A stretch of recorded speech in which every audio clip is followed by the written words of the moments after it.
ఇంత బలహీనమైన వ్యక్తి బలవంతునిగా మార్చింది దేవుని కృప. విశ్వాసము ద్వారా బలహీనులుగా ఉండి బలపరచబడిరి, యుద్ధములో పరాక్రమశాలులైరి, అన్యుల సేనలను పారద్రోలిరి. పారద్రోలింది ఎవరు? పరాక్రమశాలులుగా మార్చబడింది ఎవరు? విశ్వాసం ద్వారా రాజ్యాలు జయించింది ఎవరు?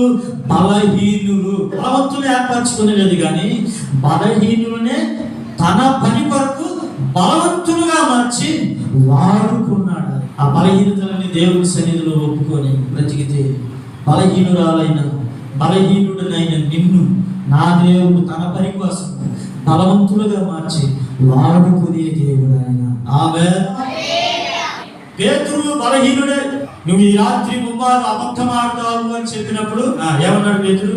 ఆవైనా బ్రతికైనా నేను నిన్ను విడవను, నీతోనే ఉంటాను. 3 సార్లు అబద్ధం ఆడినప్పుడు తనకు తాను శపించుకున్నాడు. ఊరు బయటికి వెళ్ళి పశ్చాత్తాపడ్డాడు పేతురు.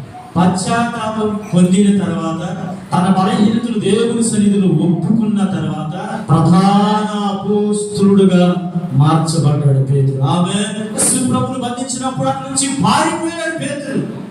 ఆయన సిలువేస్తున్నప్పుడు ఆయన చెప్పిన మాట ఏంటంటే, యేసు ప్రభుని సిలువేశారు కారణం ఏంటంటే ఆయన పరిశుద్ధుడు, నన్ను ఆయనలాగా సిలువేస్తే నేను అంత యోగ్యును కాదయ్యా, నన్ను తలకిందులుగా సిలువేయండి అని చెప్పాడండి. ఎక్కడి నుంచి వచ్చింది కృప? ఎక్కడి నుంచి వచ్చింది అభిషేకము? ఎక్కడి నుంచి వచ్చింది ధైర్యము? ఎక్కడి నుంచి వచ్చింది ఇంత బలము? ఒక పిరికివాడు బలవంతుడుగా ఎలా మార్చబడ్డాడు అంటే దేవుని కృప. ఆమేన్.